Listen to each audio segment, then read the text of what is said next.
Shalom pemirsa Live Channel, kembali di dalam program Biji Sesawi bersama saya, Tommy Simanjuntak. Pernahkah saudara mendengar kata-kata berikut? Lidah memang tidak bertulang, tetapi bisa lebih tajam dari pedang. Ya, kelihatannya klise, tetapi hal itu terbukti. Saya mencatat ada beberapa peristiwa yang terjadi melihat keganasan dari sebuah lidah. 2 Juni 2017, ada berita di Surakarta menuliskan bahwa ada seorang anak yang walaupun dia lulus tapi nilainya jelek, dia diejekin temannya dan dia bunuh diri oleh karena ejekan tersebut. 1 Agustus 2017 di Bangkinang Riau, ada seorang siswa kelas 10 yang bunuh diri ke sungai hanya karena diejekin orang tuanya sakit jiwa. 16 April 2017, ada seorang gadis yang dapat juara 2 di kelas mati bunuh diri. Karena malam sebelumnya dia tanya kepada papanya, "Papa, kalau seandainya besok saya nggak dapat juara 1 lagi, apa pendapat papa?" Dan papanya berkata, "Kalau engkau nggak dapat juara 1 besok, kamu bukan anak papa." Besoknya dia dapat juara 2 dan bunuh diri saat itu. Lihat saudara, lidah memang tidak bertulang, tetapi sanggup membunuh. Amsal 18 ayat 21 berkata seperti berikut, "Hidup dan mati dikuasai oleh lidah. Siapa suka menggemakannya akan memakan buahnya."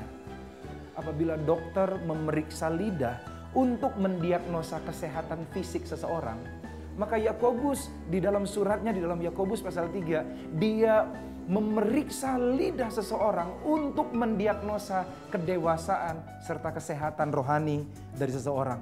Saudara, percayalah, lidahmu berkuasa. Suatu kali ada peristiwa di mana Tuhan ingin menghancurkan Sodom dan Gomora. Saya dulunya mengira bahwa Sodom dan Gomora dihancurkan karena kejahatannya. Tetapi setelah saya pikir-pikir lagi, bukankah kota-kota sekarang lebih banyak kota-kota yang lebih parah kejahatannya daripada Sodom dan Gomora, tapi kenapa tidak dihancurkan? Akhirnya saya melihat dalam Kejadian 18 ayat 20, alasan Tuhan menghancurkan Sodom dan Gomora.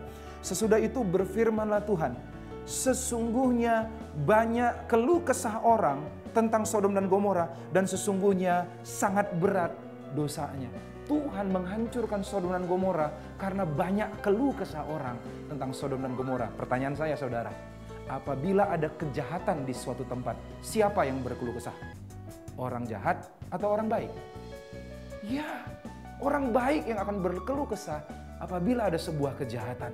Dan ini mengkonfirmasi bahwa saudara, waktu Tuhan ngobrol dengan Abraham, Tuhan berkata, "Aku akan memberkati engkau," yaitu keturunan orang-orang benar, "dan akan memberkati orang-orang yang memberkati engkau, dan mengutuk orang-orang yang mengutuk engkau." Berkat dan kutuk ada di lidah orang-orang percaya. Karena itu penting sekali kita memperhatikan lidah kita. Nah, bagaimanakah cara menjinakkan lidah? Alkitab katakan, Yakobus katakan, tidak bisa. Kita tidak bisa menjinakkan lidah kita karena lidah hanyalah mengungkapkan apa yang menjadi isi hati kita. So, satu-satunya cara agar lidah kita manis, pastikan hati kita manis.